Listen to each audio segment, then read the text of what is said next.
या बातमीचे प्रायोजक आहे हॉटेल शाही दरबार, विजापूर रोड, सोलापूर। पोक्सो प्रकरणातील आरोपीचा जामीन मंजूर झाला आहे। मौजे पाटखळ तालुका मंगळवेढा येथील तिघा जणांवर मंगळवेढा पोलीस स्टेशन येथे भादवी कलम 363, 366, 376, 2, 506 सह 34 तसेच पोक्सो कायदा कलम 4, 8 व 12 सह 42 प्रमाणे गुन्हा दाखल करून अटक करण्यात आली होती। त्यानंतर सदर आरोपी नंबर 1 तर्फे पंढरपूर येथील जिल्हा व सत्र न्यायालयामध्ये नियमित जामीन मिळण्यासाठी अर्ज दाखल केला असता कोर्टाने आरोपीचा जामीन अर्ज मंजूर केला आहे। आरोपीवर पीडितेच्या आईने पीडितेला फूस लावून पळवून नेऊन अत्याचार केल्याप्रकरणी गुन्हा दाखल केला होता। त्याप्रमाणे सदर प्रकरणी आरोपीला अटक करून न्यायालयात हजर केले होते। त्यानंतर सदर आरोपीच्या वकिलांनी फिर्यादीमधील त्रुटी, विसंगती तसेच आरोपी व पीडिता यांच्यामधील असलेले संबंध कोर्टाच्या निदर्शनास आणले, पुरावा सादर केला, तो ग्राह्य धरून आरोपीचा जामीन मंजूर केला आहे। यात आरोपीतर्फे ॲडव्होकेट दत्तात्रय सरडे, ॲडव्होकेट संजीवनी चुंबळकर, ॲडव्होकेट गणेश शिंदे यांनी काम पाहिले आहे।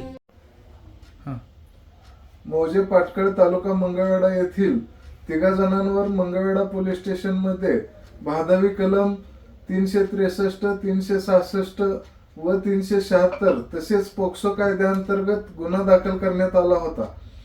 सदर गुन्ह्यामधील आरोपी नंबर 1 याचा जामीन अर्ज मेहरबान कोर्टाने मंजूर केलेला आहे।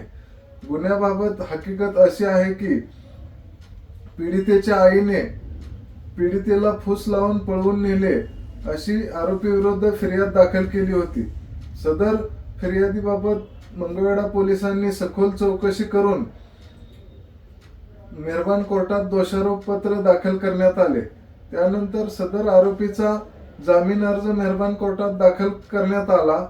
सदर जामीन अर्जामध्ये युक्तिवाद करत असताना फिर्यादीमधील त्रुटी व विसंगती मेहरबान कोर्टाच्या निदर्शनास आणून दिल्या। तसेच आरोपी व पीडिता यांचे मधील संबंध मेहरबान कोर्टाच्या निदर्शनास आणून दिल्यानंतर मेहरबान कोर्टाने आरोपीचा जामीन अर्ज मंजूर केलेला आहे।